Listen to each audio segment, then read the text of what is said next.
భాగవతంలో కృష్ణుడు స్వయంగా చెబుతాడు, నా గురించి ఎవడన్నా 10 మందిలో చెబితే నేను వాడి గురించి దేవలోకంలో చెబుతాను ఉద్ధవా. రెండో మాట చెబుతున్నా, నా పేరు మీద ఎవడన్నా 10 రూపాయలు దానం ఇస్తే కృష్ణార్పణమని నేను వాడికి 100 రూపాయలు ఇస్తాను, 10 రెట్లు ఇస్తానని చెప్పి. మూడో మాట, చివరి మాట, ఉద్ధవా జాగ్రత్తగా విను, నన్ను ఎవడన్నా మనస్సులో స్మరిస్తూ ఉంటే నాకు ఇంకో దారి లేదయ్యా, నేను వాడు ఉన్న చోటే ఉంటా అన్నాడు ఆయన.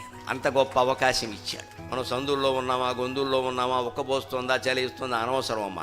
మనసులో గోవిందనామస్మరణ మానకుండా ఉంటే చాలు. అప్పుడు మన ఆరోగ్యాన్ని ఆయనే కాపాడుకుంటాడు. ఇంత సులభమైన ఉపాయాలు ఉన్నాయి, ఏమీ చేయక్కల, మనసులో స్మరిస్తే చాలన్నాడు. దానికి కూడా బద్ధకమై కొంతమంది మహానుభావులు ఎలా ఉంటారంటే, ఆ స్మరించాలన్నా కూడా దేవుడు అనుగ్రహించాలి, బద్ధకం మేళం అంటారు వీళ్ళని.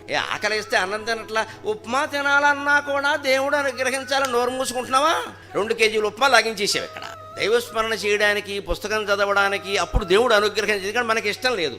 సొల్లు కబుర్లు చెప్పుకో ఆశమ్మ బోషమ్మ అంటే గంటలు గంటలు చెప్పుకుంటారు కూర్చుని ఇక్కడ.